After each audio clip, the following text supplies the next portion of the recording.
Imagine walking home on a quiet moonlit street.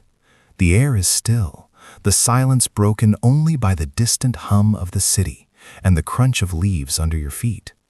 But your mind isn't quiet. It races with stories you've heard, stories whispered at sleepovers, shared in hushed tones around campfires, or discovered in the shadowed corners of the internet. You glance over your shoulder, half expecting to catch a glimpse of the vanishing hitchhiker, or to hear the chilling tap-tap-tap of a phantom hand against your window. These are urban legends, modern folklore that thrives in the shadows of our everyday lives, passed from person to person, generation to generation, like a contagious shiver. They are more than just scary stories. They are cultural artifacts, narratives that reflect our deepest hopes, our most primal fears, and our unspoken values. Unlike traditional folklore tied to distant times or remote enchanted forests, urban legends are set in the here and now. They happen on the very highways we drive, in the shopping mall parking lots we visit, and in the quiet suburban neighborhoods that look just like our own. This sense of immediacy, this chilling familiarity, makes them feel plausible, even when the details stretch the very limits of belief. Consider the famous legend of the hook. A young couple parks their car on a lover's lane, the radio murmuring softly. Suddenly, a news bulletin breaks through the music, warning of an escaped convict from a nearby asylum, a dangerous man with a hook for a hand. Spooked, they drive away. It's only when they arrive home, safe under the glow of a porch light, that they discover a bloody hook dangling from the car's door handle. The story morphs over time, the details changing with each telling, but the core message persists. Beware of the unknown, and never, ever let your guard down. This legend, like so many others, taps into timeless anxieties about safety, trust, and the dangers lurking just beyond the familiar glow of the streetlights. Urban legends often prey on our most contemporary fears. In the 1980s, tales of razor blades hidden in Halloween candy sent waves of panic across the United States. This fear led to increased parental supervision, community-sponsored safe trick-or-treating events, and even hospitals offering to X-ray children's candy collections. Despite little to no evidence to support these widespread claims, the legend's power lay in its vivid, relatable scenario, a child's most innocent ritual turned deadly. In the same way, stories of alligators thriving in New York City sewers or the mysterious killer in the back seat reflect our anxieties about the hidden risks of urban life, from the crumbling infrastructure beneath our feet to the chilling unpredictability of strangers. What's truly fascinating is how these legends adapt. With the rise of the internet, they have found new life, evolving into what we now call creepypasta. These are the digital age legends, birthing monsters like Slender Man, a faceless figure who haunts not dark forests, but chat rooms and online forums. The core elements remain the same: a gripping narrative, a touch of the uncanny, and a warning to heed. But the digital world has accelerated their spread, allowing these stories to mutate and reach a global audience almost instantly, a viral nightmare that infects the collective consciousness. But why do we keep telling them? Why do we seek out the very stories that make us afraid to turn off the lights? Urban legends serve as cautionary tales, as a thrilling form of entertainment, and as a strange way to build community. Sharing a chilling story can bond friends or strangers, giving form to shared anxieties and offering the cathartic thrill of confronting the unknown together. In the flicker of a street lamp or the quiet hum of a city at night, these legends remind us that no matter how modern our world becomes, we are still drawn to the shadows and to the stories they hide. To truly understand the chilling power of one of the world's most terrifying urban legends, we must travel back through the shadowy corridors of Japanese history, to a time when ghosts and spirits were an accepted part of the landscape. Here, the story of the Slit-Mouthed Woman, or Kuchisake-onna, first took root. Unlike many modern legends with a clear point of origin, her tale is a tapestry woven from ancient folklore, deep-seated fear, and the shifting anxieties of Japanese society. The earliest whispers of a figure like Kuchisake-onna can be traced to Japan's Edo period, which spanned from the early 17th to the mid-19th century. During this era, ghost stories, known as kaidan, were a wildly popular form of entertainment. Tales of vengeful female spirits, or onryo, captivated the public imagination. The story of a beautiful woman, wronged or betrayed in life, returning as a powerful ghost to seek her revenge, was a recurring and terrifying motif. But while these spirits were typically motivated by rage and sorrow, the story of Kuchisake-onna adds an extra layer of visceral horror, a permanent physical transformation that mirrors her emotional trauma. One of the most enduring origin stories tells of a breathtakingly beautiful woman living in feudal Japan, the wife of a proud and jealous samurai. Consumed by suspicion that she was unfaithful, the samurai, in a fit of uncontrollable rage, drew his sword. He didn't just strike her down. He held her face and sliced her mouth open from ear to ear, screaming, "Who will think you're beautiful now?" This brutal act didn't just disfigure her, it unleashed a vengeful spirit, a tormented soul cursed to wander the earth, her mutilated face forever hidden behind a silk fan or, in later versions, a simple surgical mask. The imagery of a slit mouth is profoundly unsettling, but it is also deeply symbolic. In Japanese culture, the mouth is associated not just with communication, but with femininity and beauty. To have it so violently and permanently altered is to be robbed of one's agency, identity, and humanity. It's a potent metaphor for the devastating consequences of jealousy, gossip, and the impossible beauty standards placed upon women. Some folklorists suggest the legend functioned as a cautionary tale, warning against vanity or infidelity. Others see it as a dark allegory for the very real dangers facing women in a rigidly patriarchal society. For centuries, the legend lay dormant, a frightening story whispered among children, but largely confined to the realm of old folklore. Then, in the late 1970s, Kuchisake-onna was reborn as a modern urban terror. In the spring of 1979, rumors spread like wildfire across Japan, creating a genuine social panic, particularly among schoolchildren. Reports flooded in of a woman wearing a surgical mask, a common sight in Japan, approaching children on their way home from school.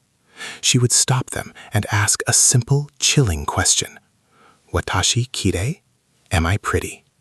If they answered no, she would murder them with a pair of scissors or a scythe she carried.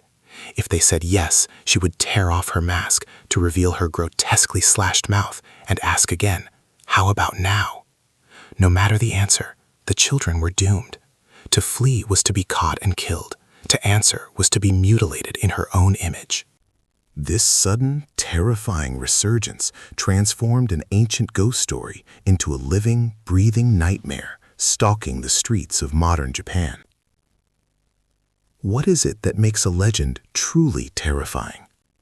In the case of the Slit-Mouthed Woman, it's not just the violent backstory, but the haunting details woven into the encounter itself, details that cling to the mind long after the story ends. Let's dissect the anatomy of this specific terror. It begins with the disguise. The surgical mask is a stroke of genius, a perfect piece of modern camouflage. It allows her to blend in, to get unnervingly close without raising alarm. It transforms an object of public health and safety into a veil for unimaginable horror. The terror doesn't begin with the violence, but with the slow, dawning realization that something is terribly wrong with the ordinary-looking woman standing before you. Then comes the confrontation, a masterclass in psychological horror. Her question, "Am I pretty?" is not a simple query. It's a trap. It forces her victim into an interaction, creating a moment of forced intimacy that is deeply unsettling. It preys on our social conditioning to be polite, to give a pleasing answer, especially to a stranger. This simple question paralyzes the victim, turning a quiet street corner into a stage for a deadly game. The reveal is the legend's centerpiece of visceral horror. When she removes the mask, she violates a fundamental human expectation. Our brains are wired to recognize and find comfort in human faces. Kuchisake-onna's face is a perversion of that. It's not a monstrous, inhuman face. It's a human face that has been made monstrous through violence.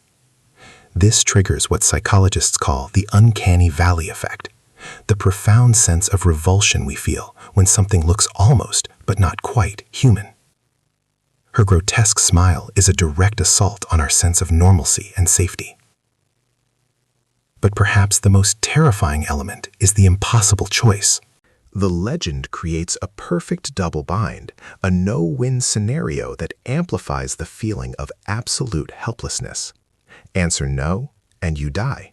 Answer yes, and you are mutilated or die. This isn't a monster you can outrun or outsmart in a conventional way. She has created a set of rules where every path leads to destruction. This psychological trap is what elevates the legend from a simple jump scare to a source of lingering dread. The fear comes not just from what she looks like, but from the utter powerlessness you feel in her presence. Over the years, children invented ways to survive, answering, "You look average," or distracting her by throwing hard candies, which she would supposedly stop to count. These solutions only make the legend more terrifying because they imply that survival is possible, but only if you know the secret, arcane rules to her game. Imagine waking up to headlines that warn of a hidden danger lurking in your neighborhood, or hearing rumors whispered in school hallways that transform classmates into objects of suspicion. The panic that gripped Japan in 1979 was not an isolated event. Throughout history, these moments of sudden, widespread fear have swept through communities, leaving behind a trail of confusion, mistrust, and lasting change. These real-world panics show us how easily the line between legend and reality can blur. One of the most potent examples from American history is the so-called Red Scare of the 1950s. Fueled by the political tensions of the Cold War, a pervasive fear of communist infiltration took hold of the nation. A phantom menace was seen everywhere. Ordinary citizens began to view their neighbors, colleagues, and even their friends with deep suspicion. Senator Joseph McCarthy led high-profile investigations that destroyed reputations and careers based on little more than rumor and innuendo. Teachers, artists, and government officials were blacklisted, their lives ruined by the poison of paranoia. The panic seeped into every corner of society, a chilling reminder of how fear can turn a population against itself. Decades earlier, in 1938, another kind of panic seized the nation, this time sparked by the power of media.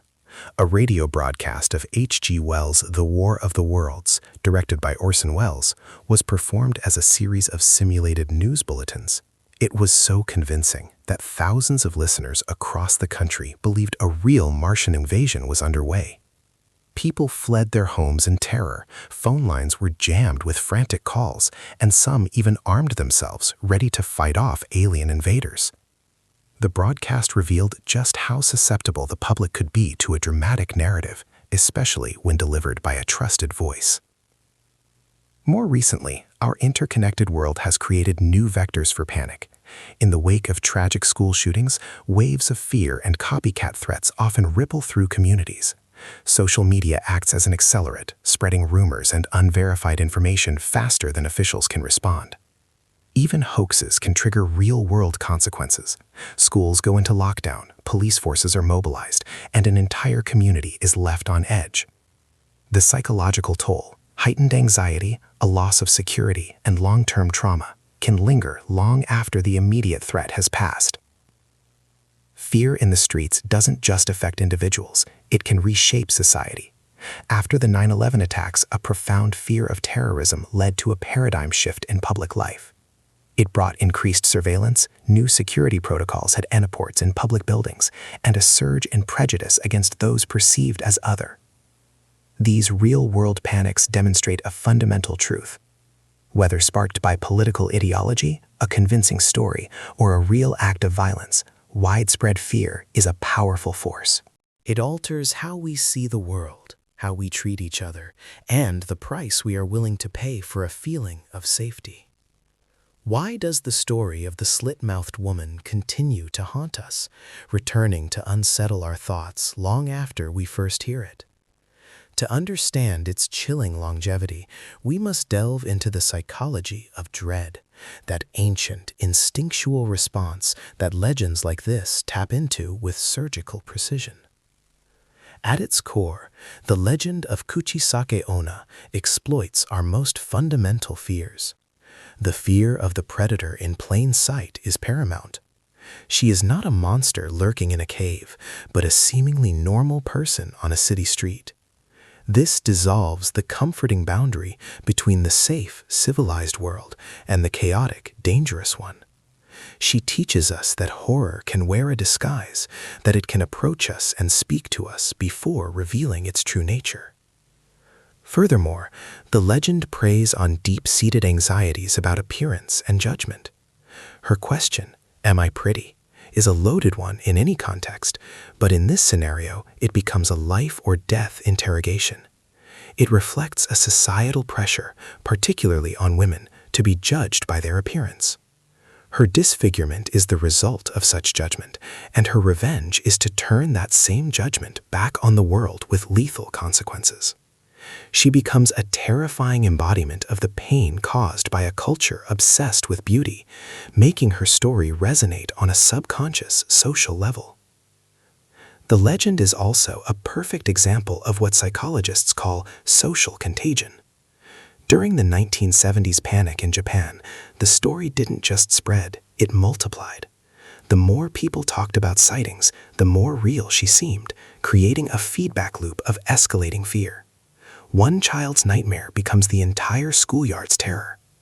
This phenomenon shows that fear itself can be infectious, spreading through a population just like a virus, with the story acting as the carrier. The Slit-Mouthed Woman became more than a story. She became a shared psychological experience, a collective delusion brought to life by fear itself. Finally, her power lies in ambiguity. Legends like Kuchisake-onna endure because they resist easy explanation. Is she a vengeful ghost, a cursed human, or a physical manifestation of societal anxieties? The lack of a clear, rational answer keeps our minds engaged, forcing us to fill in the blanks with our own deepest fears. We are not just passive listeners, we become active participants in our own terror. The Slit-Mouthed Woman haunts us not just with her gruesome image, but with the terrifying questions she leaves in her wake. Questions about danger, trust, and the thin, fragile line that separates the ordinary from the abyss. And that is the true, unshakable psychology of dread. As night falls and new stories are whispered around digital campfires, the legend of the Slit-Mouthed Woman does not simply fade into the past. It echoes through the darkness, reshaping itself for modern times, haunting new generations in unexpected and terrifying ways. The enduring legacy of this legend lies in its remarkable adaptability and the profound imprint it has left on global culture. Her evolution from a regional ghost story to an international icon of horror is a testament to her power. In Japan, she became a foundational figure in the modern horror genre, known as J-horror. She has been the subject of numerous films, manga series, and anime, each adaptation reinterpreting her story for a new audience. The 2007 film, Carved, the Slit-Mouthed Woman, brought her to the screen with brutal intensity, cementing her status as a cinematic monster alongside other Japanese spirits like Sadako from The Ring and Kayako from The Grudge. Then came the internet, which took her story and broadcast it to the world. She became a staple of creepypasta forums and online storytelling communities, breaking free from her Japanese origins. For a global audience unfamiliar with the cultural context of the Edo period or 1970s Japan, she became something else, a pure, elemental boogeyman. Her story was so simple, so psychologically potent, that it needed no translation. The surgical mask, the question, the scissors. These elements created a universal language of fear. This global spread has also led to new interpretations. Modern creators and audiences often see her through a different lens. Is she merely a monster, or is she a tragic figure, a victim of horrific patriarchal violence, now exacting a terrible form of justice? Is her story a cautionary tale about the dangers of judging women by their appearance? This evolution from a simple vengeful spirit to a complex symbol of trauma and rage shows how legends stay relevant. They don't just scare us, they force us to confront uncomfortable truths about our own world. In the end, the echoes of the Slit-Mouthed Woman persist because the fears she represents are timeless. The fear of sudden, random violence, the anxiety of being judged, the terror of a trusted, familiar world turning hostile in an instant. She is more than just a ghost in a story. She is the embodiment of a question that lurks in the back of all our minds as we walk down a dark street at night. What horrors lie hidden behind the masks that people wear? And as long as that question remains, her footsteps will continue to echo in the dark.